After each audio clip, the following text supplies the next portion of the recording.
Hola a todos, en este video asíncrono voy a estar desarrollando los contenidos del tema 4 según nuestra planificación de clases. Entonces, para este día tengo preparado esta transparencia que corresponde al tema 4, diseño de bases de datos relacional. La agenda para el día de hoy es tocar un poquito acerca de las características de los buenos diseños relacionales. También vamos a estar comentando un poco sobre los procesos de normalizaciones de base de datos en su primera, segunda y tercera forma normal. También agregué un compilado de buenas prácticas a modo de consejo a tener en cuenta a la hora del diseño de nuestra base de datos relacional.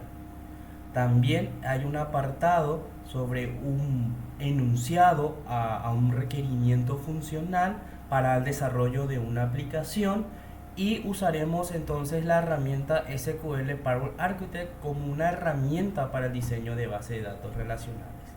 También dejo como secciones un apartado de resumen, términos de repaso y están citados los materiales de consultas en caso de que quieran profundizar un poco más acerca de estos temas. Pueden acudir entonces a las fuentes bibliográficas de donde estuve realizando los compilados para armar esta transparencia. Eh, para el espacio de pregunta va a estar disponible un tema 4 en el foro de consulta de nuestra aula virtual, digo bien, el Educa. Seguidamente arrancaremos entonces hablando un poco acerca de las características de los buenos diseños relacionales. Empezando hablando acerca del modelo relacional. El modelo relacional se ha establecido actualmente como el principal modelo de datos para las aplicaciones de procesamiento de datos. Este modelo proporciona una forma muy simple y potente de representar datos del mundo real. Entonces, este modelo relacional se basa en tres lenguajes formales de consulta y encontramos al álgebra relacional, el cálculo relación de tuplas y el cálculo relacional de dominios. Entonces estamos diciendo que en base a estos tres conceptos se fundamentan esta herramienta de modelado.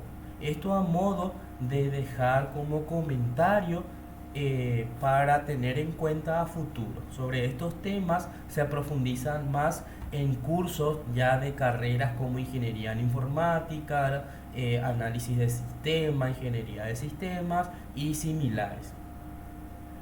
En este curso no vamos a estar profundizando ni tocando estos temas, ya claro de antemano, solo para dejar constancia sobre los cimientos del modelo relacional.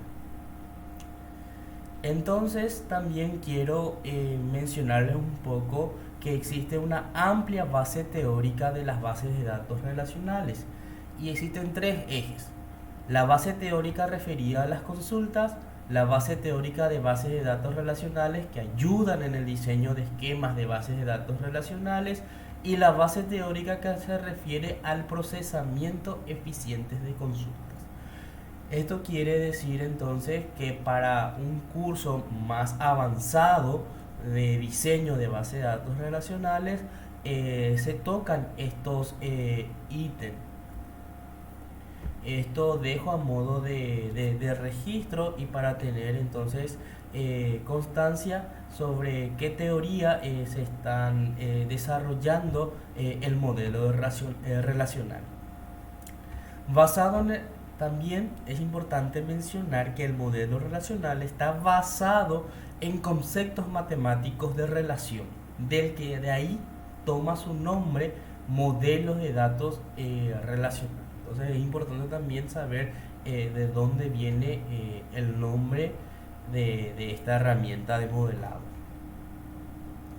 Todo eso a modo de comentario y de tener un poco de conocimiento.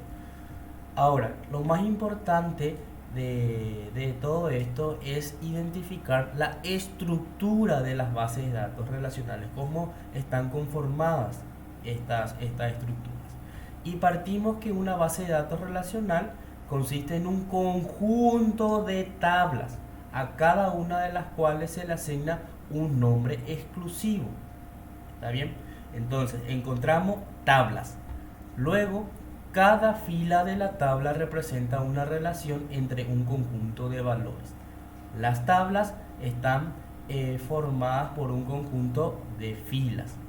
Cada tabla tiene cabecera de columnas. Siguiendo la terminología del modelo relacional, se puede hacer referencia a estas cabeceras como atributos. Entonces, en cada definición de tablas encontramos que está conformado por una lista de atributos. Esos atributos son las columnas de las tablas. ¿Está bien? Y por último, por cada atributo hay un conjunto de valores permitidos, llamados dominios de este atributo. Sobre estos conceptos ya estuvimos hablando en la clase pasada, en los diseños de base de datos usando diagrama entidad-relación. Entonces es importante recordar que al definir un atributo, estos atributos pueden estar restringidos por un dominio que puede ser un dominio de valores que pueden ser representados esa columna, como ya les había mencionado anteriormente a modo de ejemplo, que podríamos definir una columna edad, y sabemos que la edad tendría un dominio de valores enteros positivos, y también realizando una restricción más el límite o el rango de valores que podría estar asumiendo esa columna.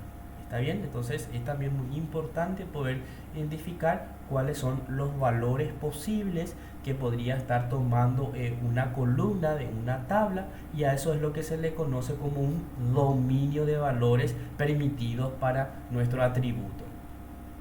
También en este modelado se basa en los conceptos matemáticos de relaciones como su conjunto de productos cartesianos de la lista de dominios. Esto más adelante a modo ya práctico lo vamos a estar viendo en un tema que sería uniones de tablas, ¿sí? Entonces, como al unir dos tablas, gracias a las operaciones de producto cartesiano, podemos entonces fusionar los valores o los dominios de nuestros conjuntos de entidades. ¿Está bien? Esto lo vamos a ver un poco más en detalle cuando veamos el tema de join, los inner join, los right, left join y full join, y las uniones entre tablas. ¿Está bien? Es importante también recalcar las terminologías del modelo. Cuando hablamos de una relación, esto se corresponde con una tabla dentro de nuestra base de datos. Cuando hablamos de una tupla, esto se corresponde con una fila. Y cuando hablamos de un atributo, se corresponde con una columna. Entonces tenemos una columna, una tabla se definen columnas, y en las tablas se almacenan en forma de fila las diferentes entidades o los diferentes registros que vamos insertando en nuestra tabla, ¿sí? Es importante entonces tener bien en claro estas terminologías dentro del modelo para poder unificar conceptos y poder entendernos cuando estamos mencionando unos de estos componentes o elementos de nuestro modelado. Ahora bien, un valor de dominio que es miembro de todos los dominios posibles es el valor nulo, que indica que el valor es desconocido o no existente. Entonces esto nos está diciendo que al definir una tabla con sus diferentes columnas, cada una de esas columnas podría asumir un valor nulo, lo cual representa que el valor es desconocido o no existe, o también ya habíamos hablado que podría darse el caso de que no es aplicable. Entonces, bajo esos tres escenarios posibles, se rellena ese valor con el valor null o valor nulo en español para representar entonces uno de estos escenarios posibles. A modo de ejemplo, puede ocurrir que un cliente no tenga un número de teléfono. En ese caso, entonces, es rellenado el valor para ese atributo con el valor nulo. Ahora bien, hablemos un poquito acerca de los esquemas de base de datos. ¿Cuáles son los tipos de esquemas de base de datos que podemos encontrar? Está el modelo conceptual, algo que ya habíamos hablado en la clase anterior, a la hora de definir nuestro diagrama de entidad-relación, en el cual consiste en poder identificar cuáles son nuestras entidades sobre las cuales existen relaciones, y a la vez también podríamos ya identificar aquellos atributos representativos para cada una de esas entidades, y es más, podríamos también ya indicar cuál serían las claves candidatas para posteriormente definirlas a esas como nuestras claves primarias o primary key dentro de nuestro modelo. ¿Está bien? Entonces, seguidamente, al tener nuestro diagrama entidad-relación, ya hablando ya a nivel de esquema de base de datos, rápidamente ya pasamos a un nivel un poco más bajo, que ya son los modelos lógicos o los esquemas de base de datos lógicos, en donde vamos ya representando en cajitas o en símbolos rectangulares nuestras entidades, ya agregando un nombre lógico a esa entidad que sea representativo para nuestro conjunto de entidades, y agregando el listado completo de atributos y realizando las relaciones entre las entidades o entre las tablas, y además agregando las cardinalidades existentes entre cada una de las relaciones. Es decir, si tiene una cardinalidad de 1 a 1, 1 to 1, de mucho a 1, de 1 a mucho, o en caso que sea mucho a mucho. Luego, ya para proyectarnos a la implementación de ese modelado, ya pasamos a un modelo físico que va a estar ya en detalle los tipos de datos, las restricciones entre los diferentes campos, los valores por defecto que podrían estar asumiendo cada uno de esos atributos. Entonces, a nivel más bajo estaríamos ya encontrando el modelo físico, lo que ya se estaría implementando en nuestro sistema de base de datos relacional. En nuestro curso estaríamos utilizando el PostgreSQL en su versión 14.6, ya a lo que estuvimos viendo paso a paso su configuración e instalación. Ahora, otros conceptos muy importantes a tener en cuenta son los conjuntos de entidades fuertes y los conjuntos de entidades débiles. Se los conoce como conjuntos de entidades débiles aquellos conjuntos de entidades que pueden no tener suficientes atributos para formar una clave primaria. Esto quiere decir entonces que cuando creamos nuestra tabla y no definimos ninguna clave primaria, esto se lo conoce como conjunto de entidades débiles. Ahora, cuando tenemos un conjunto de entidades fuerte, cuando la clave primaria del conjunto de entidades se convierte en la clave primaria de la relación. Es decir, que cuando definimos explícitamente un atributo o un conjunto de atributos como nuestra clave primaria dentro de nuestra relación.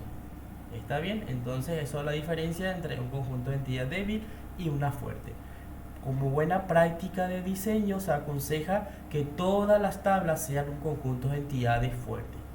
¿Está bien? Entonces, a tener en cuenta, siempre definir conjuntos de entidades fuertes. Caso extremo, permitir entonces conjuntos de entidades débiles. Aquí dejo algunos ejemplos que pueden ir leyendo a la hora de descargarse esta transparencia para poder ver un poco más en detalles ya algunos conceptos a modo ya de repaso que ya estuvimos viendo en las clases anteriores. Es importante entonces en nuestro diagrama de esquema ya indicar cuáles son nuestros atributos como primary key y foreign key. ¿Está bien? Entonces ya en nuestro diagrama de esquema de base de datos, ya en este punto sí es importante tener bien resaltado cuál es nuestra clave primaria y cuál es nuestra clave externa o clave secundaria. Aquí dejo otro ejemplo para que puedan ver entonces cómo sería ya el resultado de un diagrama de esquema de base de datos, en donde en las cajitas rectangulares se van definiendo los nombres de los diferentes entidades, conjuntos de entidades, o nuestra relación o tabla, como son una de las terminologías que se utilizan para este modelado. También vamos indicando ya nuestras claves primarias, nuestras claves secundarias y las cardinalidades existentes entre las asociaciones o relaciones de nuestras tablas. ¿Está bien? Aquí, por ejemplo, podemos ver esta nomenclatura, en donde esto significa una relación de uno a muchos. Quiere decir entonces que un producto aparece uno o varias veces en la tabla factura producto, y un registro de la tabla factura producto se asocia con un producto de nuestra entidad. Eso es la forma de darle lectura a esta simbología. Seguidamente es importante identificar cuántos tipos de esquemas de base de datos hay. Y las dos principales a tener en cuenta son los esquemas de base de datos lógicos y los esquemas de base de datos físicos.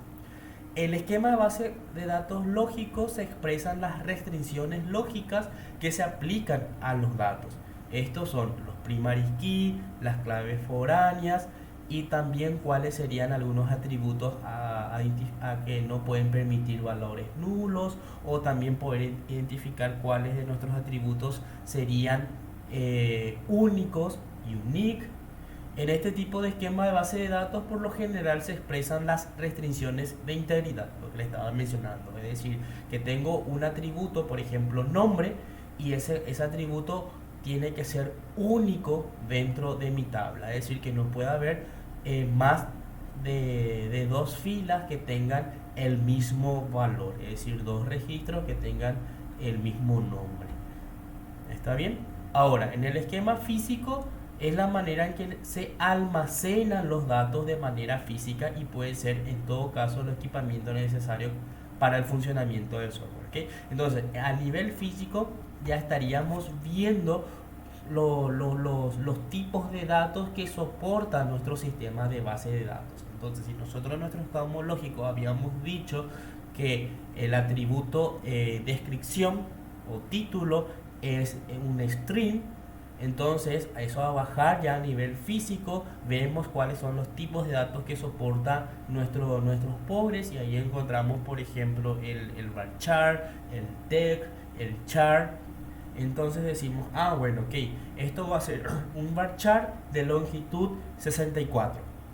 Es decir, entonces, que para el atributo nombre estaríamos almacenando cadenas de caracteres de longitud 64. Si viene una cadena superior a eso, la base de datos nos estaría arrojando entonces un error, que existe entonces el intento de insertar una cadena que supera esa longitud. Entonces es muy importante también tener en cuenta eso. Muchas veces, por malas prácticas, los programadores, para tener que no lidiar con ese tipo de problemas, ponen un valor muy grande, pero eso también es contraproducente. ¿Por qué? Porque estaríamos entonces ocupando mucho espacio innecesario, ¿sí? Por debajo de eso tiene toda una forma también de ir reservando espacio, y entonces estaríamos ocupando mucho, sabiendo, si es que no sabemos cuál sería un promedio, un valor más óptimo de longitud para poder almacenar. Son cosas que le voy comentando según mi experiencia, y que hay que tener en cuenta esto al hacer el diseño. Aquí le voy también dejando un ejemplo para que pueda ir mirando, y para que puedan entonces familiarizarse con los resultados de los esquemas de base de datos. Entonces, aquí encontramos dos enfoques, que serían un modelo lógico y un modelo físico, ¿sí? Que es muy importante que tengan en cuenta cuál es la diferencia entre estos dos, ¿sí? Aquí voy dejando también otro ejemplo, y aquí también quiero resaltar que no hay que confundir un diagrama de esquema con un diagrama entidad-relación. En particular, los diagramas entidad-relación que estuvimos viendo en la clase anterior no muestran explícitamente los atributos clave externa, mientras que los diagramas de esquema sí. Esa es la diferencia. Si se recuerdan, un diagrama entidad-relación habíamos dicho que tendría los diferentes componentes. Entre las cajas rectangulares iban los nombres de nuestras entidades, que son los conceptos, son la semántica conceptual de nuestro modelo de negocio. Luego, con una línea continua íbamos uniendo esas cajitas, y entre el medio estaban el rombo, que representaba entonces la relación entre los conjuntos de entidades, e inclusive entre los óvalos íbamos indicando los atributos más representativos de nuestras entidades, y subrayando esos atributos como claves candidatas a considerar como nuestra clave primaria o primary key, ya bajando eso a un modelo lógico, y posteriormente en nuestro modelo físico para nuestra implementación en nuestra base de datos. ¿Okay? Entonces eso es un poco importante que tengan en cuenta en las terminologías y los conceptos que existen entre cada uno de ellos. Entonces, un diagrama entidad-relación es algo más macro, ¿sí? Eso luego se desglosa un poco más en un modelo lógico, y ya luego está a su nivel técnico, ya un diagrama o un esquema de base de datos físico, ¿sí? Eso es importante que tengan en cuenta. Luego, para poder redondear esto e ir cerrando, las características de los buenos diseños de relaciones, supongamos que combinamos nuestra entidad, nuestro conjunto de entidades o nuestra tabla instructor y departamento a través de un atributo, lo que representa una unión natural. Es decir, entonces, que nuestras claves primarias serían entonces nuestras claves naturales, y a través de estas claves naturales, es decir, a través de estas claves primarias, vamos haciendo los productos cartesianos entre estas entidades, ¿sí? Entonces es muy importante poder definir estas claves naturales para definir las relaciones entre tablas, ¿sí? Esto es ya modo de adelantarles en este modelo, que vamos a estar viendo ya esto en la práctica al ver los join que soportan nuestros pobres, ¿sí? Entonces esto lo vamos a ver más en la práctica para que quede un poco bajado a tierra estos conceptos, ¿sí? No, esto es a modo de un review sobre estos conceptos. Bueno, sin entrar más en detalle y sin profundizar mucho, ya vamos pasando directamente a los procesos de normalizaciones de base de datos, ¿sí? Y aquí entonces quiero que se entienda bien estas tres formas normales, o estas tres reglas o condiciones que se debe tener en cuenta para tener una buena forma nuestras entidades, a modo de evitar pérdida de información o redundancia de datos, que eso luego se traduce en ocupar más espacio en nuestra base de datos, y es lo que no queremos. ¿Está bien? Entonces, partimos en mencionar un poquito acerca de la teoría de la normalización. Y nos dice la literatura que esta decide si una relación particular R está en buena forma, ¿sí? Entonces lo que nosotros hacemos es evaluar una relación. Habíamos dicho que una relación se corresponde con una tabla, es decir, que una tabla cumple las condiciones necesarias para no contar con redundancia de datos, o bajo ciertas operaciones no habría pérdida de la información, ¿sí? Entonces eso es lo que nos ayuda a descubrir la teoría de la normalización. Entonces, en el caso que una relación no esté en su buena forma, hay que descomponer en un conjunto de relaciones, R1, R2, R sub n, tal que cada relación está en buena forma y la descomposición es una descomposición sin pérdida. ¿Está bien? Esto, hablando en términos más sencillos, nos quiere decir que si tenemos una tabla, por decirlo así, una tabla cliente, y al definir todos sus atributos, encontramos que esto no tiene una buena forma porque hay muchos datos redundantes a la hora de ir almacenando los datos. Esto hay que descomponer, ¿sí? Hay que descomponer esta tabla en n tablas, ¿sí? En el cual cada una de estas tablas se cumple una buena forma. Esto es lo que nos dice entonces la teoría de normalización. Entonces, cuando tenemos una tabla que no cumple una buena forma, se dice que esa tabla está desnormalizada. Entonces tenemos que aplicar las reglas de normalización para que cumpla una buena forma. Entonces son los dos términos que tienen que conocer. Una tabla está normalizada, una tabla está desnormalizada, ¿sí? Ahora, nuestra teoría se basa en... La teoría de normalización se basa en los conceptos de dependencias funcionales y las dependencias con varios valores. Las formas normales, entonces, son conjuntos de criterios que utilizamos para normalizar, es decir, mejorar la estructura de base de datos, ¿sí? Entonces, con este último párrafo, entonces estamos redondeando que las formas normales son conjuntos de criterios que aplicamos sobre las tablas para normalizar. Esto nos ayuda a mejorar las estructuras de la base de datos. ¿Está bien? Entonces, habíamos dicho que la teoría de normalización está basada en los conceptos de dependencias funcionales. Por lo general, hay una variedad de restricciones. Estas se dice que son las reglas sobre los datos en el mundo real. Por ejemplo, algunas de las restricciones que se espera que tenga una base de datos universitaria son que los estudiantes e instructores se identifican únicamente a través de un identificador, ¿sí? Es decir, que en nuestra tabla estudiante y en nuestra tabla instructor tenemos un primary key y ese valor tiene que ser único.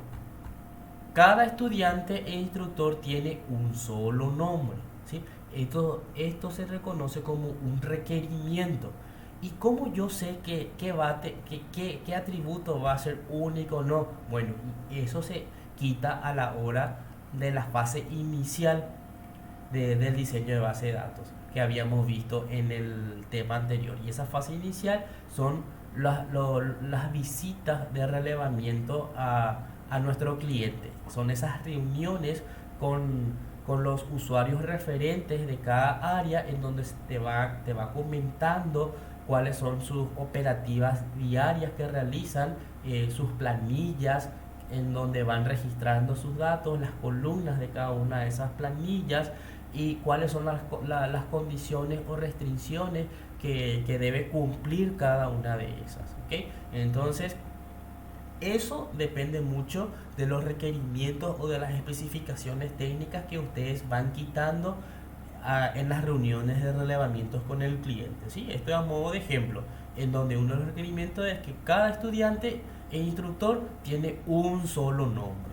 Ahora, cada instructor y estudiante está principalmente asociado con un solo departamento, ¿sí? Todo esto son especificaciones, son requerimientos. Cada departamento tiene un solo valor para su presupuesto y un solo edificio asociado, ¿sí? Entonces, todo esto ustedes van quitando en las reuniones de relevamiento, ¿sí? Todo esto son las definiciones que el cliente les va diciendo y que ustedes van anotando y van teniendo en cuenta a la hora de su diseño de sus esquemas de base de datos. ¿Está bien? Todas esas dependencias funcionales, todo eso. Ahora, una instancia de una relación que satisface todas las restricciones del mundo real se denomina una instancia legal de la relación, ¿sí? Ahí es donde nosotros habíamos dicho que los nombres para los conjuntos de entidades estudiantes de relación tendría que haber sido único, ¿sí? Para que cumpla eso, entonces es todos los valores que cumple son las instancias legales para ese atributo, ¿sí? Entonces, otro aspecto también que tenemos que tener en cuenta es mantener la integridad de entidad. Y nos dice que se establecen que ningún valor de clave primaria puede ser nulo, ¿sí? Esto es entonces una condición de integridad de la entidad. Recuerden, cuando ustedes definen una clave primaria dentro de su tabla, esa clave primaria nunca puede tener un valor nulo, ¿sí? Eso entonces se conoce como integridad de la entidad. ¿Está bien?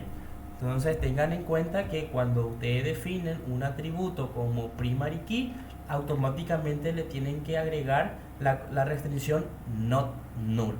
¿Ok? Entonces ustedes ya le están restringiendo a esa tabla que cuando hacen su insert jamás permita insertar un valor nulo para ese atributo, ¿sí? Eso se refiere entonces a la integridad de entidad. Para redondear, la integridad de entidad requiere que una tupla se corresponde con una columna, según nuestra terminología.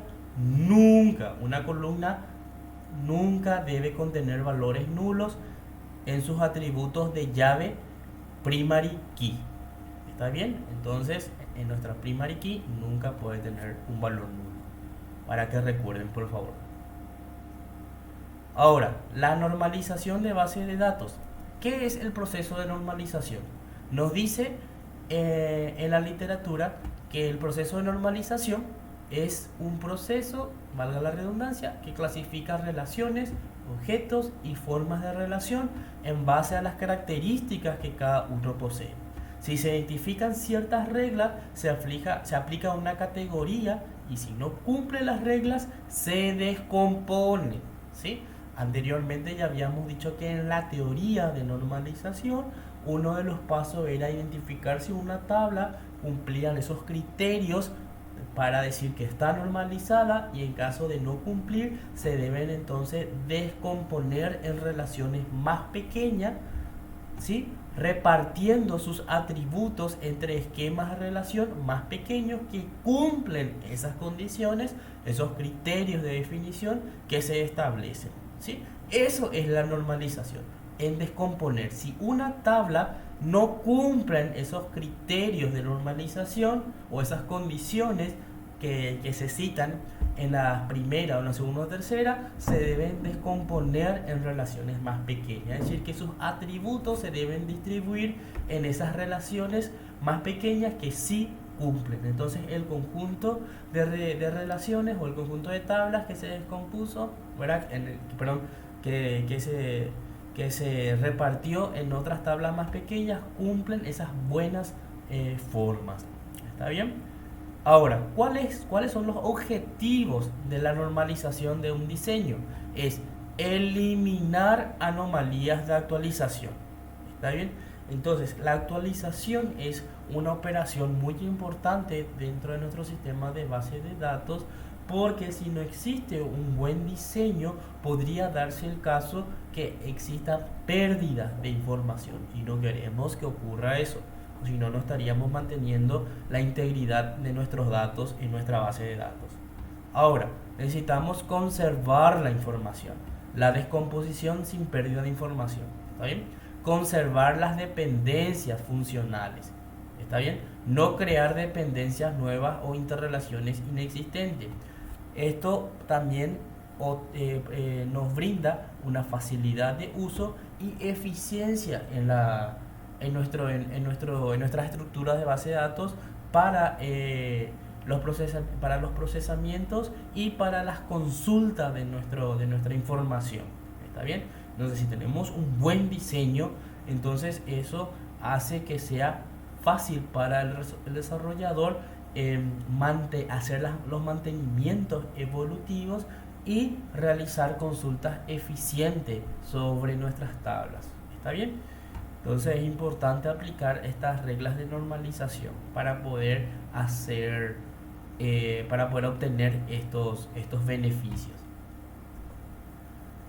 Está bien, aquí ya les dejo para que puedan leer entonces cuáles son algunas de las ventajas que nos provee la normalización de tablas. Y aquí quiero resaltar que lo primerito es poder reducir la cantidad de espacio requerido para almacenar los datos. Es una de las principales ventajas de normalización, ¿sí?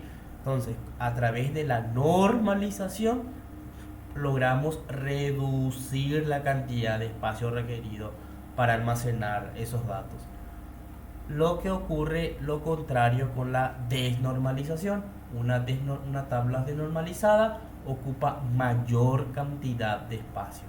Pero ya viendo en un área de análisis de datos, en la teoría de Business Intelligence, en las diferentes aristas de Data Warehousing, minería de datos, ciencia de datos, vemos que la desnormalización, esa desventaja, se puede usar como una ventaja para el procesamiento analítico de datos, ¿sí? Eso a modo simplemente de comentario. A veces lo malo de algo en un enfoque es bueno en otro enfoque.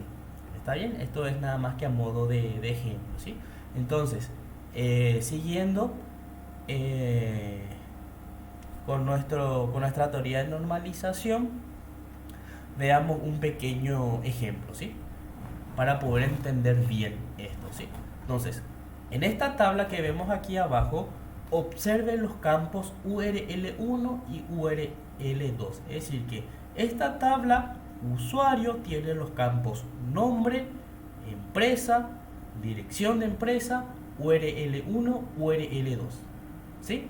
Entonces, vemos que URL1, URL2 se van, o sea que la URL se va creciendo a modo de columna, ¿sí? Entonces la pregunta que nos debemos plantear es, ¿qué haremos cuando en nuestra aplicación necesitemos una tercera URL? ¿Sí? Ahora mismo, generalmente los programadores,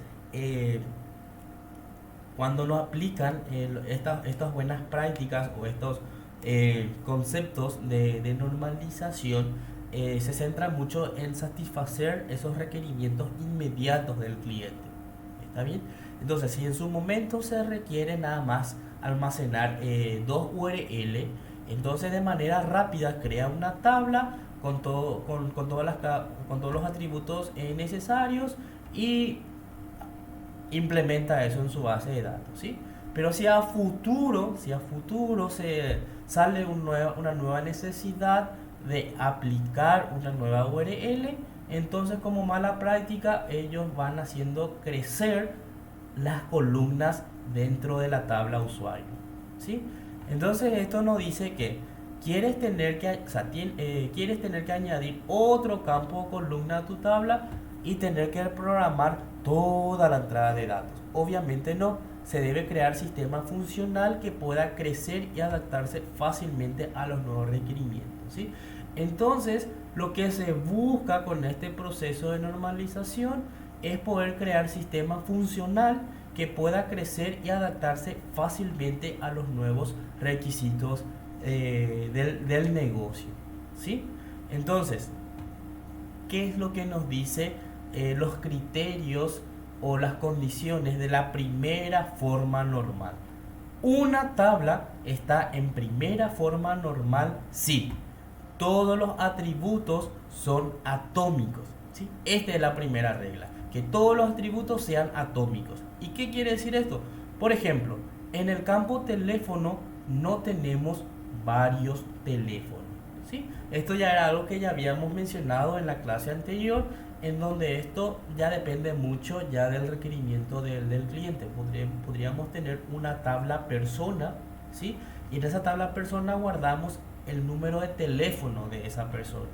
Si esa persona requiere, si solo se requiere guardar el número telefónico actual de contacto de esa persona, entonces estamos considerando como un atributo atómico, ¿sí? No hay ningún problema. Pero si nuestro requerimiento nos dice que se puede guardar todos los números de contacto o de referencia a esa persona, es decir, podemos guardar su número de teléfono particular, su número de teléfono laboral, su número de contacto móvil, etcétera, etcétera, etcétera, entonces ya se está requiriendo guardar más de una vez para ese mismo registro. Entonces en ese caso no está cumpliendo como un atributo atómico, ¿sí? Entonces en ese caso hay que aplicar esta primera regla de normalización, ¿sí? Porque nos está diciendo que todos los atributos deben ser atómicos, ¿sí? Entonces en este caso, cuando necesitamos guardar varios teléfonos, tendríamos que hacer esa descomposición. Ahora, la tabla contiene una clave primaria única, ¿sí? Todas las tablas tienen que tener una clave primaria que es único. Las claves primarias no contienen atributos nulos. ¿Esto para qué? Para que cumplan el criterio de integridad de la entidad, ya algo que habíamos dicho anteriormente. Ahora, eliminar los grupos repetidos, ¿sí? Todo lo que es repetido hay que eliminar. Y eso es la descomposición. Todo lo que se repite, separamos, ¿sí? Separamos y creamos una nueva entidad, es decir, una nueva tabla. Ahora, los campos, bueno, estos ya son así otros ejemplos. Y aquí podemos ver entonces cómo se aplica la primera forma normal, ¿sí? Ahora, siguiendo con el mismo ejemplo anterior, en donde teníamos el problema que el diseñador había puesto como columnas todas las URLs que se necesitaba almacenar para el usuario, ¿sí? Entonces, sin embargo, se está rompiendo un punto de la primera forma normal, ¿sí? Ahí se estaba rompiendo, ¿por qué? Porque se estaba repitiendo valores.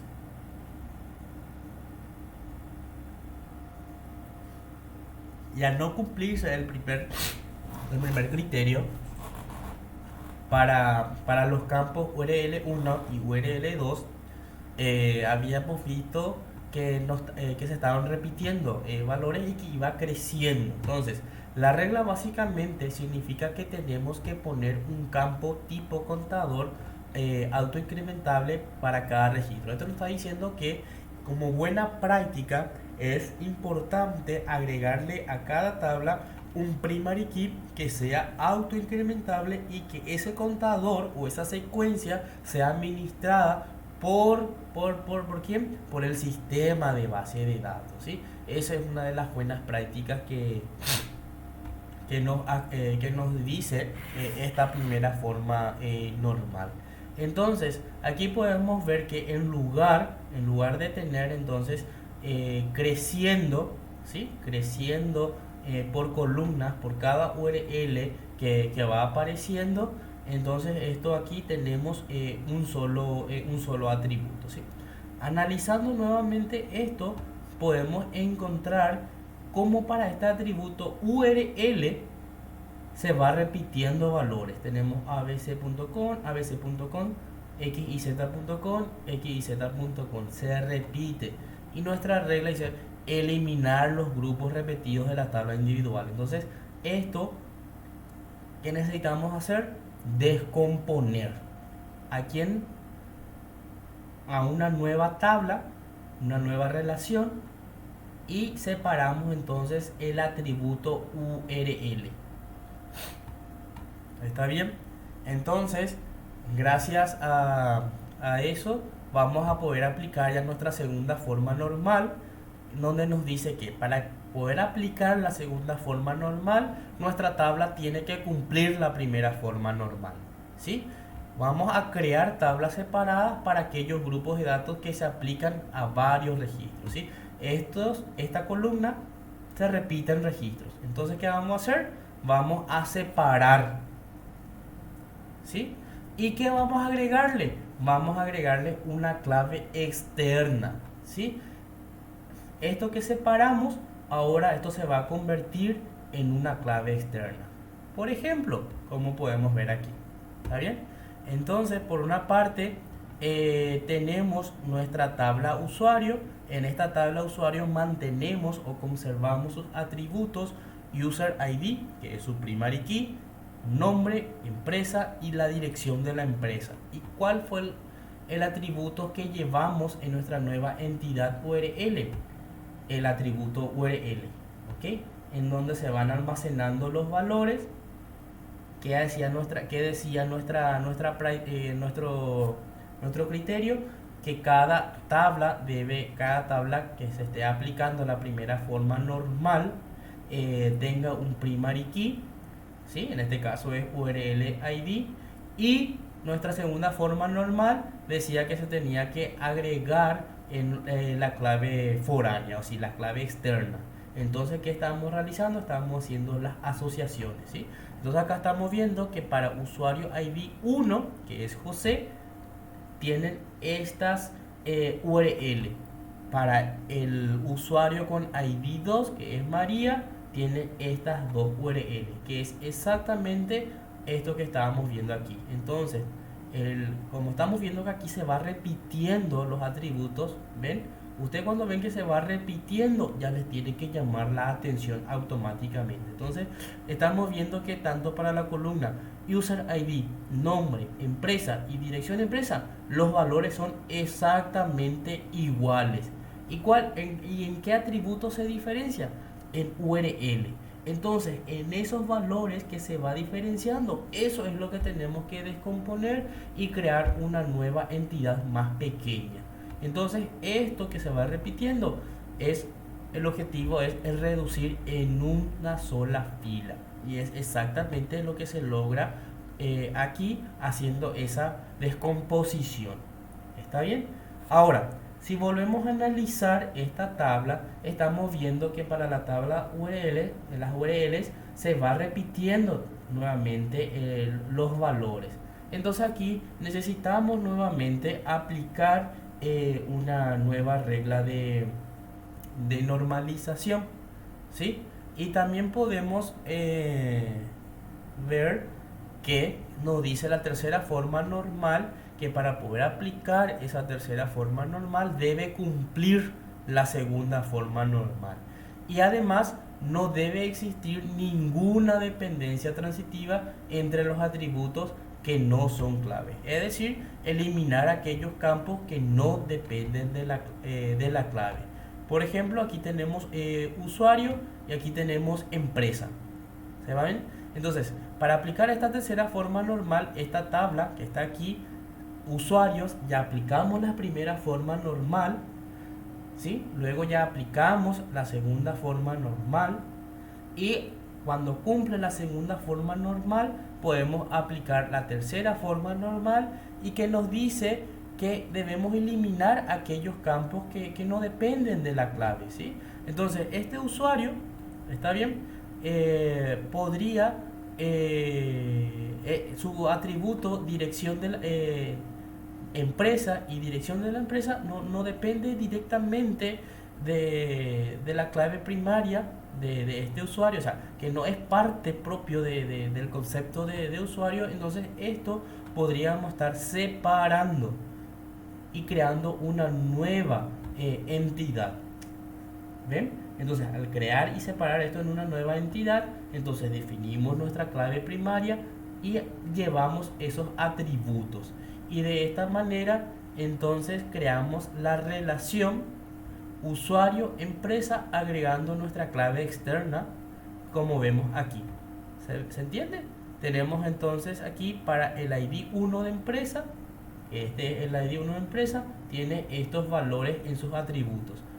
Para el ID 2 de la empresa vemos que tiene estos valores. Entonces, a través de la clave natural, ¿sí? Esta es la clave natural de esta tabla empresa, se puede referenciar y hacer esa unión con la tabla usuario gracias a esta clave externa o nuestro foreign key que se lo conoce. Podemos hacer entonces la unión de estos conjuntos de entidades.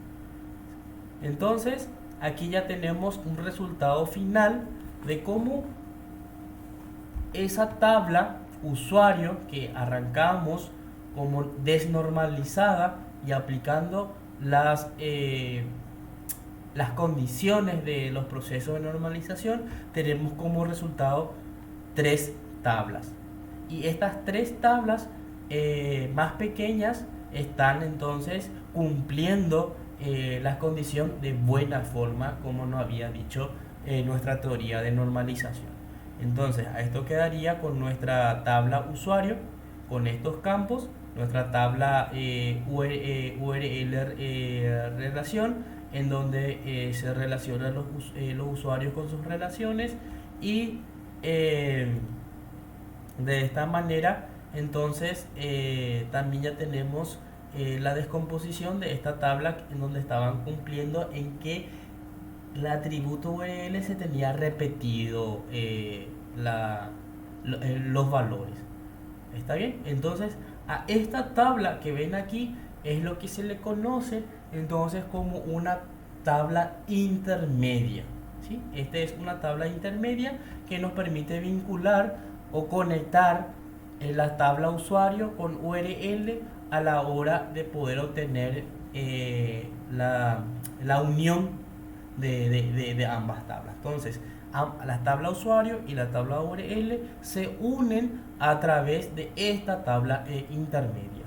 ¿Cuál podría ser otro ejemplo? Otro ejemplo podría ser ya lo que les había dicho, la tabla roles y las tablas permisos. Entonces, como las tablas roles y permisos cumplen una relación de muchos a muchos, y la tercera forma normal nos dice de que eso no es buena práctica. ¿Por qué? Porque hay mucha repetición de datos, ¿sí? Eso es lo que nos dice la tercera forma normal: eliminar aquellos campos en el que existe, no tiene una dependencia con la clave y tiene mucha redundancia de datos, ¿sí? Entonces, en este caso, con la tabla intermedia se logra entonces disminuir esa redundancia de datos. Y para que cumpla la tercera forma normal, nos había dicho que debe cumplir la segunda forma. Y para que cumpla la segunda forma, debe cumplir entonces la primera forma normal. ¿Está bien? Y aquí rápidamente ya voy a ir saltando y comentando algunas buenas prácticas a modo de consejo para considerar a la hora de realizar sus diseños de base de datos, ¿sí? Una de ellas nos dice que deberíamos considerar tener más tablas y menos columnas. Es mejor más tablas y atomizar la información que pocas tablas con decenas de columnas. Esto nos quiere decir de que no es buena práctica tener una tabla y a medida que van saltando requerimientos para nuestro sistema que estamos desarrollando o que estamos manteniendo, ir agregando columnas. Es decir, que no es buena práctica hacer crecer nuestra tabla con columnas, ¿sí? Sino es mejor tener más tablas y ir teniendo menos columnas en cada tabla. ¿Ok? ¿Qué se aconseja para atomizar esto? Se da como ejemplo tener para la facturación, tener entonces una factura cabecera, una factura detalle y un tipo de medio de pago, por ejemplo. ¿Sí? Entonces con esto estaríamos entonces logrando como esta buena práctica. Y esto ayuda a que las consultas SQL sean más fáciles de manejar también. Por otra parte, tenemos como buenas prácticas que es bueno tener más registros y menos columnas. Entonces, esto viene de la mano con el consejo anterior. Otra buena práctica es usar valores por defecto. Entonces, use valores por defecto en los campos que siempre que sea posible. ¿Sí? Si ustedes saben que un atributo cuando se va a insertar siempre va a tener un valor por defecto en lugar de dejarlo en nulo o hacer que el usuario tenga que cargar ese valor. Ustedes ya les pueden poner de manera predeterminada un valor, ¿se entiende? Entonces, de esa manera hacen que sea mucho más rápido una inserción, ¿sí? Donde solo se especifican los valores que se van a insertar y se omiten ya esos valores que se van completando por defecto, ¿sí? Imagínense que tengan una columna con 20 campos, ¿está bien? Y de esos 20 campos ya van identificando cuáles de ellos ya tienen definidos unos valores por defecto, y en lugar de tener que especificar esos 20 campos para insertar, ustedes solo se preocupan en definir los valores para esos campos que sí necesitan definir un valor a insertar, ¿sí? Entonces esto es importante porque ayuda a que nuestras inserciones sean mucho más rápidas. Ahora, otro buen consejo también es siempre usar columnas de estado para clasificar la información, ¿sí? Se aconseja usar un campo estado para indicar si un registro, por ejemplo, está habilitado o no. Por ejemplo, el campo activo para las tablas productos y clientes para determinar si el producto está habilitado o no está habilitado, ¿sí? Entonces, este campo o este atributo activo, que podría definirse como un tipo booleano, por decir false, que está deshabilitado, true, que está habilitado. De esa manera entonces estamos clasificando o agrupando aquellos productos que están activos o aquellos clientes que aún siguen activos dentro de mi cartera, ¿sí?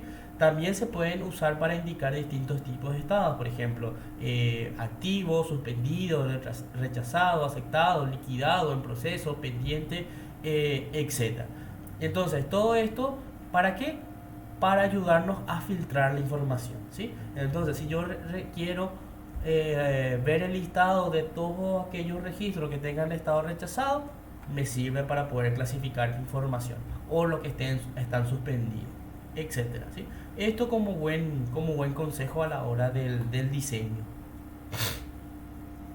Por último tenemos los índices, ¿sí? Para aquellos campos significativos, ¿ok? Entonces, en general no existe una regla única de cuándo crear un índice sobre un campo, ¿sí? Eso ya habíamos dicho. El mismo se da según la dinámica de los datos, los tiempos de respuesta, los campos más buscados constantemente. Entonces, dentro de nuestra tabla, aquellos campos sobre el cual se realizan mayor búsqueda, ¿ok? Sobre eso es aconsejable entonces usar un índice, ya que sobre ese campo le identificamos como lo más significativo. Ahora, se debe tener en cuenta que al insertar un registro se crea un nuevo índice para el mismo. Eso quiere decir entonces que también no es aconsejable empezar a definir índices en todos en nuestras columnas para nuestros atributos. ¿Por qué? Porque eso tiene un costo de mantenimiento y también de almacenamiento.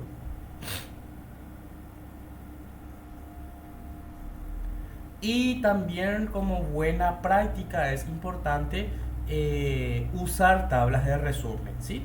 En una base de datos generalmente existen tablas maestras y nuestras tablas detalle, ¿sí?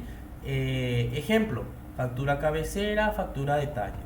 Estas van creciendo de manera sostenida a medida que pasa el tiempo, ¿sí? Estos son dos tablas eh, muy importantes dentro de nuestra base de datos, porque en estas tablas se van almacenando todas las transacciones que se van realizando.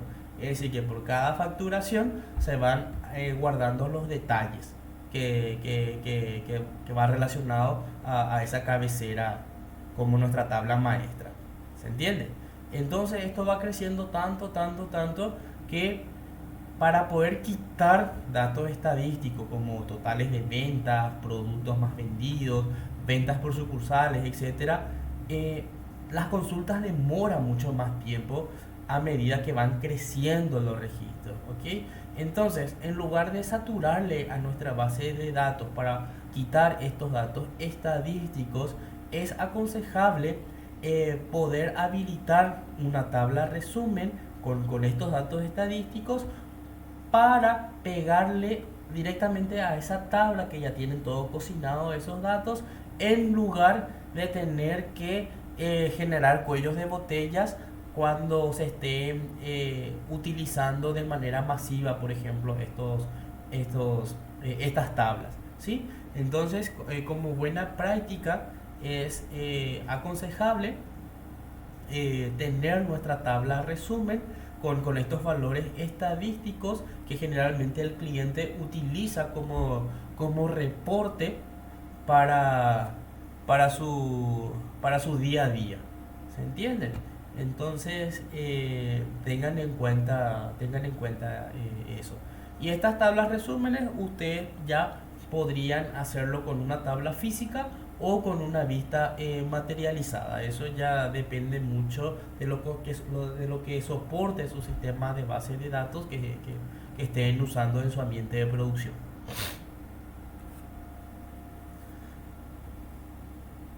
Bueno, aquí habla un poquito más ya sobre lo que estuvimos hablando, lo que ya les comenté. Y ahora ya pasamos un poquito para poner en práctica todos los conceptos que estuvimos viendo. Probablemente muchos de estos conceptos todavía les quedan muy vidrioso, o para muchos tal vez es muy abstracto, o aún no estén entendiendo casi nada. Es normal eso al principio cuando uno está empezando en esta área, y esto al practicar, se van aclareciendo esos conceptos. Entonces lo que ahora haremos es poder bajar a tierra todos esos conceptos a modo de consolidar todo lo que vimos ya en estas 4 clases, ¿sí? Ahora, primeramente, empecemos a ver entonces cuáles son algunas de las características de esta herramienta que vamos a estar usando para el diseño de base de datos, y es el SQL Power Architect, ¿sí? Entonces nos dice que es una herramienta de modelado de datos de código abierto multiplataforma con una interfaz de gráfica bastante buena. Tiene muchas características únicas de diseño específicamente para el arquitecto de datos, ¿sí? Entonces, la idea es tener todos estos conceptos para un perfil de arquitectos de datos, ¿sí? Esta herramienta también nos permite tener una ingeniería directa e inversa de diferentes motores de base de datos. Esto quiere decir que cuando nosotros vamos realizando nuestro diseño de base de datos, nosotros podemos generar el SQL para la implementación de la base de datos, ¿sí? Entonces eso es lo más interesante de todo esto, que esta herramienta nos permite generar el DDL, el lenguaje de definición de datos, ¿está bien? Y también tiene otras características importantes ya para el mundo OLAP, para el procesamiento analítico en línea. ¿Sí? Esto ya es el mundo de Business Intelligence, ¿verdad? Para poder trabajar con los Data Warehousing, para poder definir nuestros cubos, medidas, dimensiones, jerarquía y niveles, ya para poder consumir ya a través de una herramienta de visualización de datos, ¿sí? Esto a modo de comentario nada más, ¿sí? Que todas estas características interesantes soportan esta herramienta de libre uso, ¿sí? Ahora, veamos el siguiente enunciado como nuestra práctica. Y dice: el dueño de una pequeña tienda comercial de mi barrio me contacta para que le desarrolle un sistema de gestión de ventas. La tienda se dedica a la venta de mercaderías en general, panificados, lácteos, embutidos, bebidas, frutas y verduras, etc. El cliente requiere el registro de clientes, ¿sí? Se necesita entonces ir catastrando todos los clientes que van realizando compras en mi tienda, poder hacer el alta de los productos, poder tener un registro del stock de esos productos, también poder registrar quiénes son mis proveedores, también poder registrar cuál es mi staff, poder registrar también las cajas que tengo dentro de mi tienda, y sobre todo las operaciones de ventas y compras que voy realizando, ¿sí? Además, tenga en cuenta en su diseño tablas maestras, paramétricas y de sistemas. Además, el cliente requiere de reportes de ventas diarias, mensuales, anuales, top de clientes por mes y el listado de productos con mayor salida por mes, ¿sí? Entonces, todos estos son los requerimientos que el dueño de la tienda como mi cliente me está pidiendo para que yo desarrolle eso en un sistema. Primeramente, necesitamos seguir la fase de diseño como buenas prácticas que estuvimos viendo y luego aplicar todos esos conceptos a través de la herramienta de modelado de base de datos relacional para producir los siguientes modelos: conceptual, lógico y físico. ¿Está bien? A partir del esquema de base de datos físico, implementen un sistema de base de datos pobres. ¿Ok? Entonces, la actividad como práctica número 2 de esta unidad sería entonces poder hacer el diseño de una base de datos para un sistema de gestión que cumpla los requerimientos mencionados en este apartado. ¿Está bien?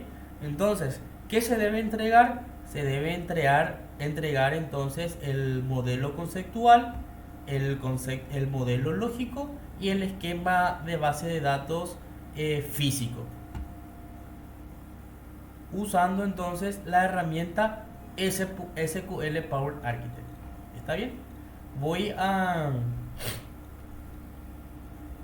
pasar entonces automáticamente a abrir la herramienta del SQL. Esto voy a cerrar.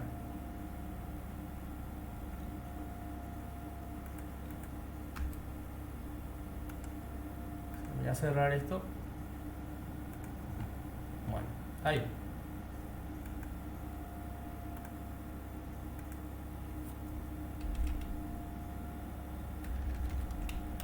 Ustedes pueden entonces abrir a esta instancia. Asumo que ustedes ya tienen ya instalado, o sea, configurado e instalado ya en sus máquinas.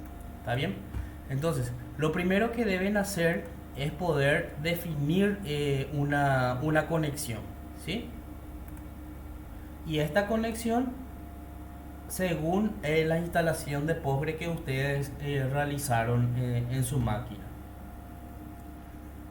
Además de eso, recuerden que tienen que asociarle el JDBC, ¿sí? Eso ya queda como, eso estaba dentro de la tarea poder realizar, ¿sí?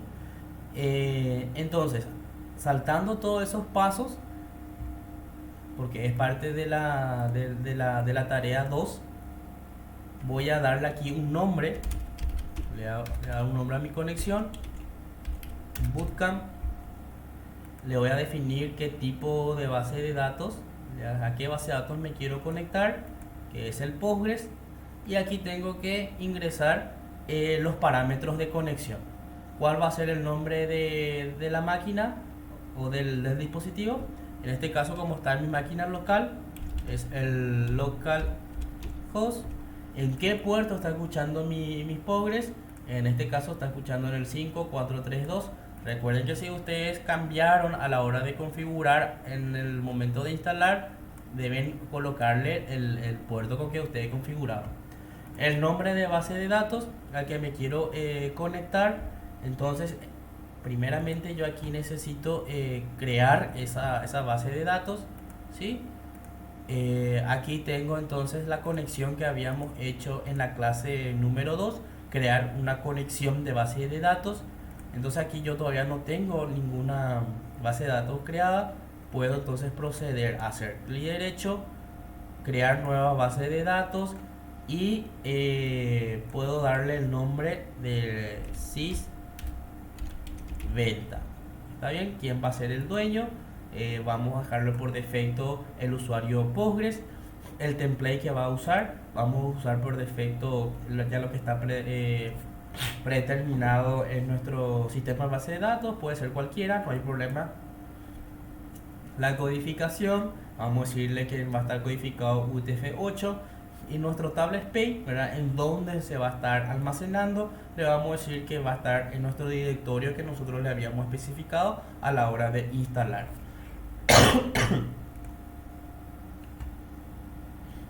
Ok, y aquí ya tenemos nuestra base de datos Sysventa que establecimos por defecto. Aquí dentro de la configuración, si nosotros no queremos ver todas las bases de datos que están en nuestro sistema, nosotros podemos venir aquí en general, ajustar base de datos y le decimos que solamente adherir, le decimos que solamente, me voy acá.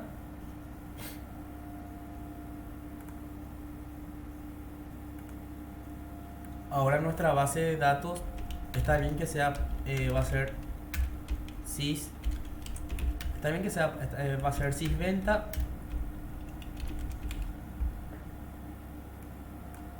Este va a ser nuestra base de datos principal, y en general acá podemos hacer filtro. Solamente le decimos que queremos ver Sysventa.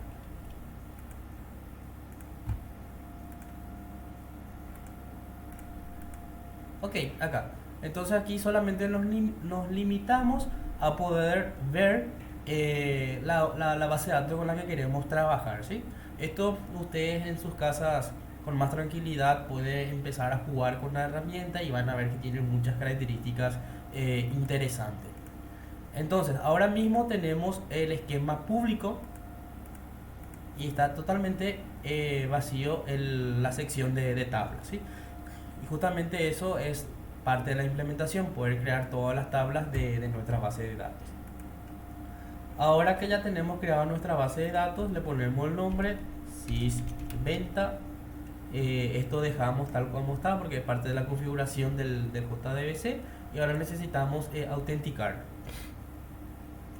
Nuestro superusuario es Postgres y nuestra contraseña es Postgres. Hacemos una verificación de la conexión y me dice que la conexión fue exitosa. Perfecto. Entonces aquí tenemos nuestra conexión Bootcamp. Esto podemos cambiar.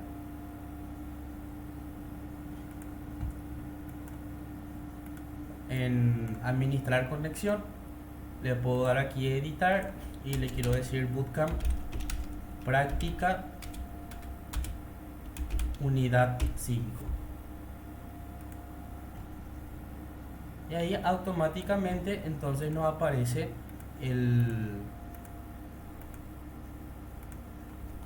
la base de datos Sysventa. Ahora, a esta base de datos en el esquema público puedo ir creando varios esquemas a esta base de datos. Por ejemplo, puedo tener aquí mi esquema según me estaba indicando el enunciado. Voy a realizar.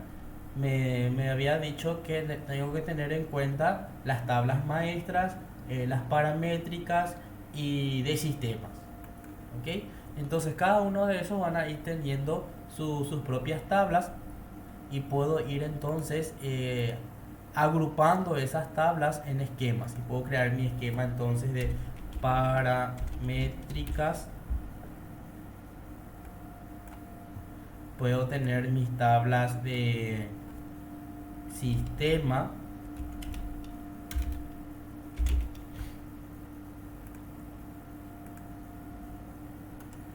Puedo tener mis tablas que van a ser para las ventas, y puedo tener mis tablas que van a ser para las compras, y puedo tener en lugar de llamarse público, a esto puedo renombrar y decir que van a ser las tablas generales. Le doy aquí que me aplique los cambios y entonces por cada uno de estos esquemas que fui creando voy a ir entonces creando las tablas para tener una mejor organización de mi base de datos. ¿Está bien? Entonces esto aquí al refrescarle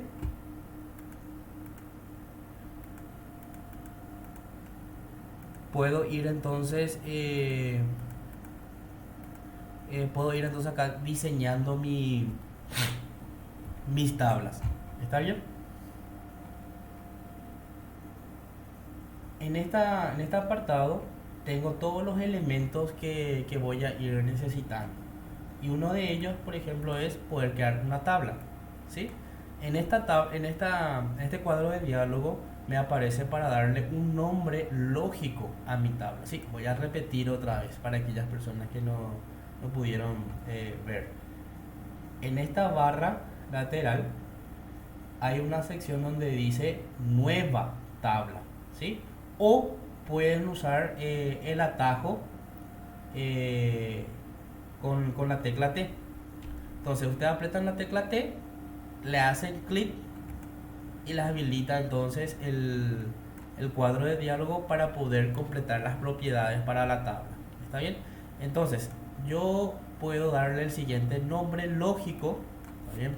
A ver, voy a crear la tabla cliente. Luego puedo agregarle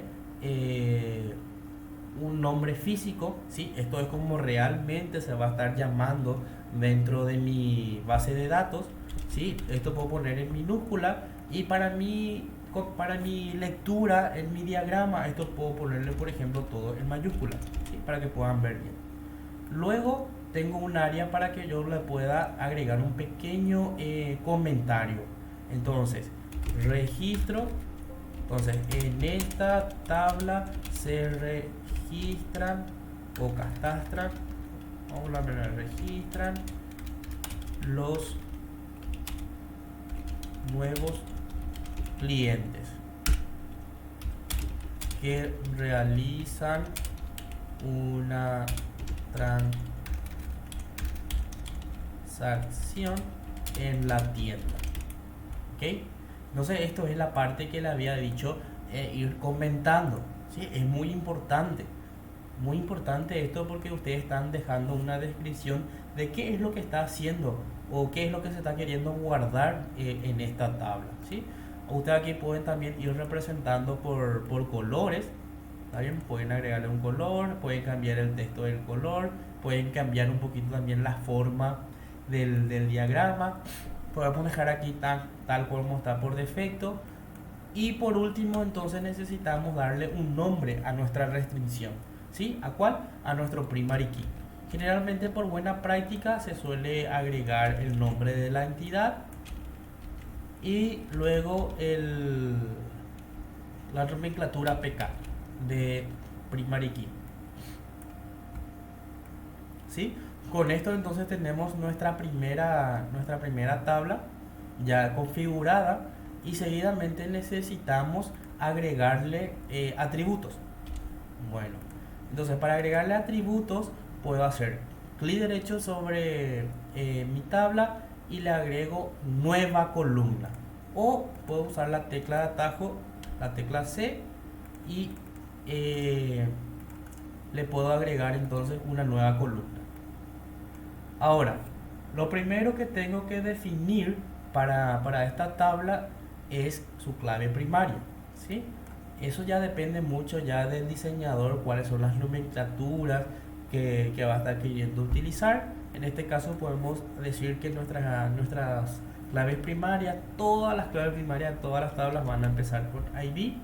Esto va a ser el nombre lógico, puedo ponerlo esto en mayúscula, pero para el nombre físico esto va a estar en minúscula, ¿sí? Le voy a indicar que este atributo va a ser mi clave primaria, el tipo de dato que va a almacenar Eso ya va a depender mucho de si la tabla va a crecer con mucho registro o poco registro para poder definirle como un integer o un small int. ¿Está bien? En este caso cliente probablemente sea una tabla grande, entonces le voy a poner como un integer.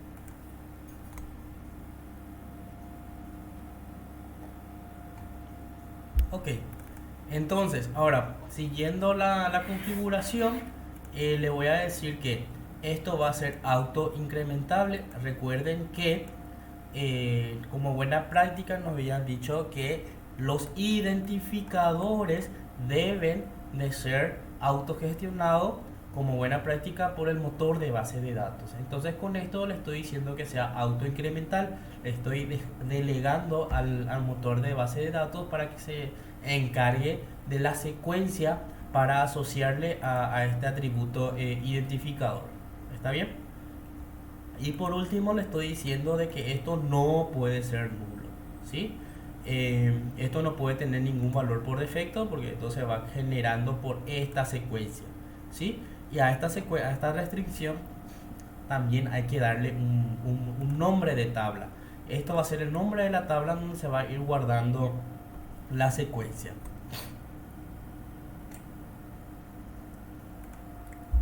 Entonces podemos dejar por defecto el nombre que nos sugiere la herramienta, y aquí también deja una sección para poder agregar un comentario sobre este atributo. Entonces yo aquí le agrego y este es nuestra clave primaria. Clave primaria es nuestra clave primaria. ¿Está bien? Después nos vamos agregando las siguientes columnas. Para el cliente vamos a tener entonces el nombre y apellido. Entonces aquí ponemos el nombre como se va a guardar realmente en la base de datos, y esto va a ser nombre completo.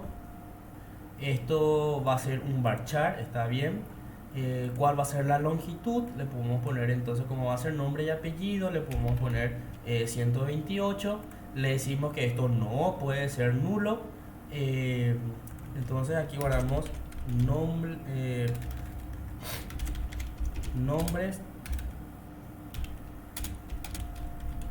y apellido de nuestro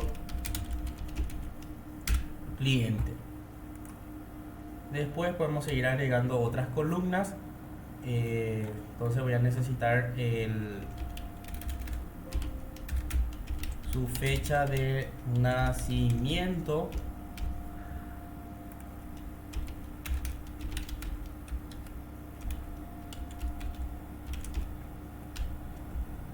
esto va a ser de un tipo date.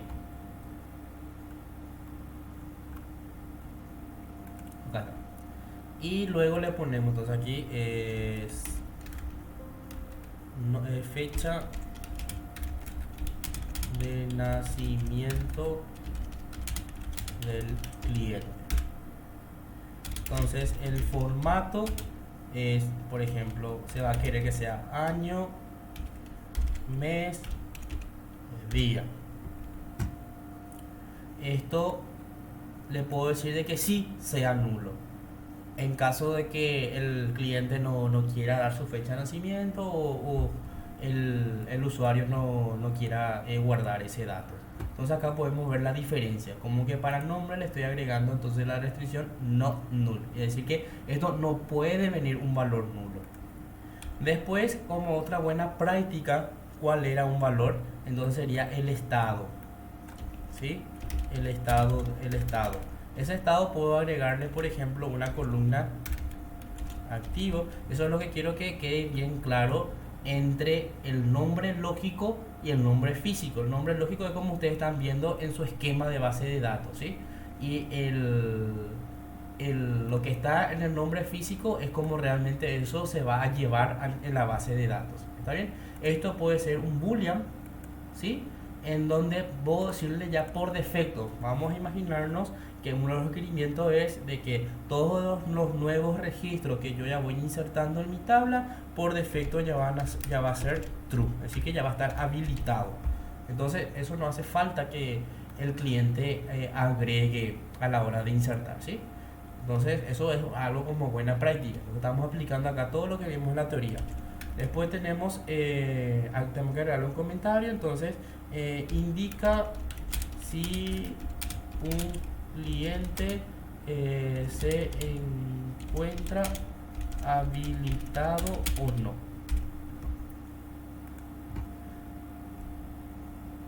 ¿Está bien? Después, esto que está aquí, podemos ver que podemos crear entonces una relación. Vamos a crear entonces acá una pequeña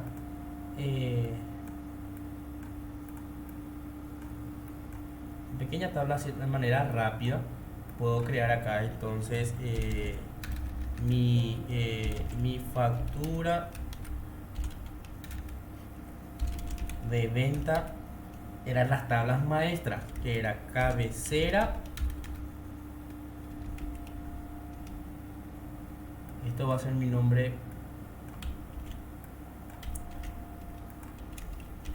Entonces este sería la factura de venta maestra. Entonces este es mi tabla maestra de registro de facturaciones. Esto agarro y le copio como el nombre de mi restricción para clave primaria. Está. Entonces esto va a ser la parte de cliente, que también tiene que tener aquí un ID. Esto puedo copiar y pegar aquí porque va a ser lo mismo y ya me trae absolutamente ya todas las configuraciones de ese atributo, ¿sí? Porque habíamos dicho de que como nomenclatura todas las tablas van a tener el mismo nombre para la clave primaria. Dentro de la factura entonces yo puedo tener mi clave foránea, ¿sí? Que en este caso va a ser el cliente FK cliente, ¿sí? Este es mi nombre lógico para que yo pueda saber cómo están vinculados. ¿Por qué? Porque una factura va a estar asociado a un cliente y un cliente va a estar asociado a una factura. Entonces esto ya según la nomenclatura que yo voy utilizando para mi diseño físico, entonces le digo va a ser cliente ID. Esto tiene que ser del mismo tipo como está definido su clave primaria, entonces va a ser un integer. Ahí está. Las claves foráneas, recuerden que nuestra teoría decía que puede y no puede, o sea que puede venir valor nulo. Entonces sí puede ser nulo. Luego entonces esto es mi clave externa, ¿verdad? A la tabla cliente. Después de la factura, esto aquí no se puede tener puede estar la numeración. Entonces esto sería el número. Acá puedo tener, por ejemplo, acá fac número. Esto va a ser un char, porque puede estar así por formato. Van a estar los 3 otros 3 los 6 dígitos o 9, no recuerdo cuánto era la estructura de una factura. Entonces esto le digo que no puede ser nulo. Le digo entonces este es la numeración de la factura. Acá puedo agregar también el timbrado.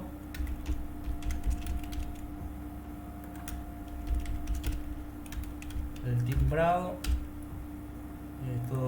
timbrado vamos a decir que siempre va a ser, por ejemplo, un número entero. Entonces acá le pongo que va a ser un integer. Entonces la numeración de timbrado. Acá puedo inclusive cambiar también el orden. Digo, no, primero quiero que esté timbrado la numeración y después quiero que esté el root. Entonces sería ese es acá, el registro único del contribuyente. Esto acá va a ser root. Varchar, le digo que esto va a ser longitud 2, 16. Esto no puede ser nulo, entonces acá sería para hacer más rápido le pongo root de la tienda. Después aquí puedo tener la fecha de venta, la fecha de la operación. Esto le llamo fecha, voy a llamar acá fac fecha. Esto va a ser un timestamp porque necesito guardar la fecha y hora en que se realiza la transacción. Entonces aquí está, buenísimo. Entonces la fecha y hora en que se realiza la venta al cliente. ¿Está bien? Entonces de esta manera voy definiendo las diferentes tablas y ahora necesito entonces poder asociar la cardinalidad entre y hacer una referencia explícita entre la tabla factura venta maestra y la tabla cliente. Entonces para hacer esto selecciono la opción de relación, ¿sí? la que ven aquí, y le dicen que la tabla que es la tabla donde está la clave primaria cliente se tiene que relacionar con cliente ID. Entonces aquí pueden ver las propiedades de su relación, ¿sí? Las propiedades de la relación. Acá ustedes le dan un nombre a la relación en donde están diciendo que la tabla cliente se está relacionando con la tabla factura venta cabecera y este es el phone key, ¿sí? También le pueden dar un color, pueden personalizar eso si ustedes quieren por alguna razón. Y aquí le están diciendo el tipo de cardinalidad, de cómo va a ser esa cardinalidad. Si va lo que habíamos dicho, de 1 a 1, de muchos a 1, etcétera, etcétera. ¿Sí? Aquí ustedes pueden configurar eso y aquí les pueden decir también las reglas para la actualización. Generalmente se pone que no haga ninguna opción, o aquí se puede poner que sea una restricción en cascada. ¿Esto para qué se usa? A la hora de eliminar, ¿sí? Cuando usted le pone que sean en cascada, entonces ustedes le están diciendo que cuando se elimina una factura, ¿sí? Cuando se elimina una factura, se va a estar entonces o sea, cuando se elimina la factura de un cliente dado, se va a eliminar todos los clientes, o viceversa. Si se elimina un cliente, se van a estar eliminando también todas las facturas de ese cliente, a modo que no quede huérfano ningún registro, ¿sí? Entonces para eso sirve esta configuración. Entonces con esto ustedes ya van teniendo van realizando su diseño de base de datos. ¿Está bien? Acá entonces tenemos algo bastante básico, bastante simple para poder ir viendo cómo se utiliza la herramienta, y donde dice la opción de tool herramienta se van en la parte de generar SQL, le van configurando a cuál conexión quiero realizar, a la que acabo de crear, Bootcamp Práctica Unidad 5, a qué base de datos quiero conectarme, que es en este caso el PostgreSQL, a qué esquema, si le quiero dar un nombre al esquema o no, y me voy directamente en OK. Aquí me salta que hay algún problema con el nombre, le puedo decir que me arregle todos los warnings que me fue saltando, y aquí ya automáticamente ya puedo tener mi SQL. Puedo darle aquí copiar.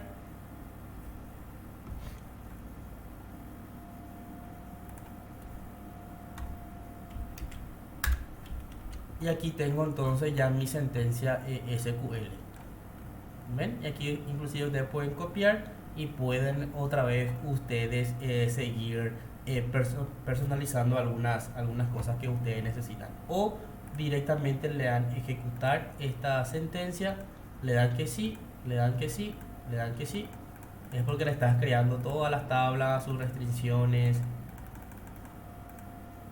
Ok, dice que ejecutó 17 sentencias. Verifico.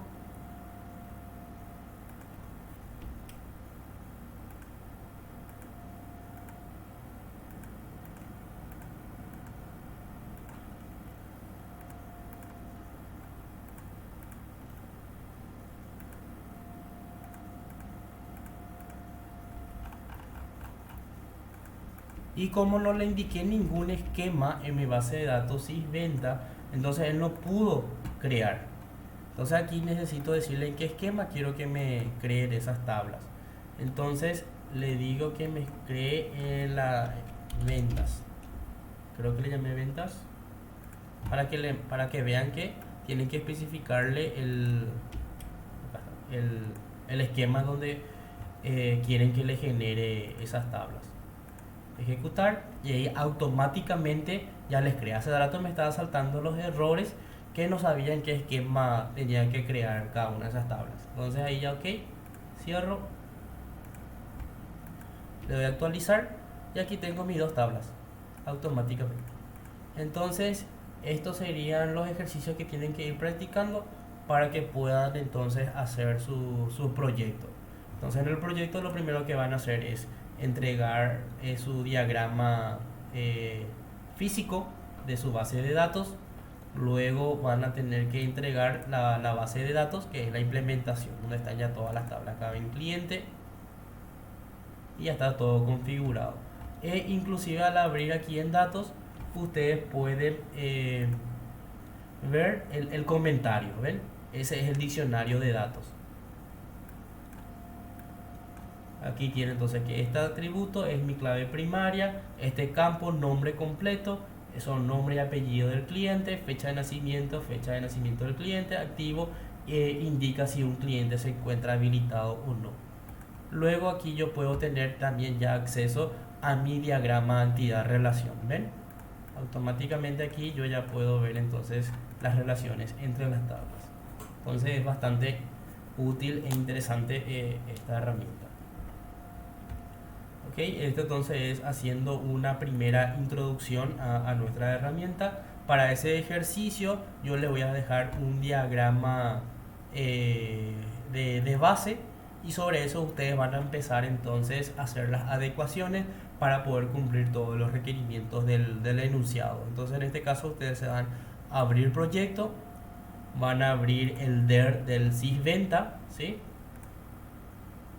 Y aquí ya está casi todo, hay gran parte ya de las entidades.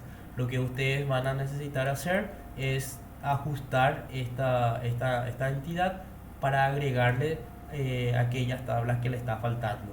Y le explico. Todas esas tablas que están marcadas en lila son tablas del sistema, ¿sí? Todas esas tablas que están marcadas en naranja son las tablas paramétricas. Y todas estas tablas en verde son las tablas que son partes de las operaciones de la lógica del negocio. Y ya casi tenemos ya gran parte de las tablas. Entonces ustedes tienen que analizar qué tablas estarían faltando para poder cubrir con esos requerimientos. Y cuál sería entonces la tabla resumen para poder quitar esos datos estadísticos que estaba necesitando el cliente. Esto va a ser parte entonces de la actividad número 4 como parte de la práctica número 2.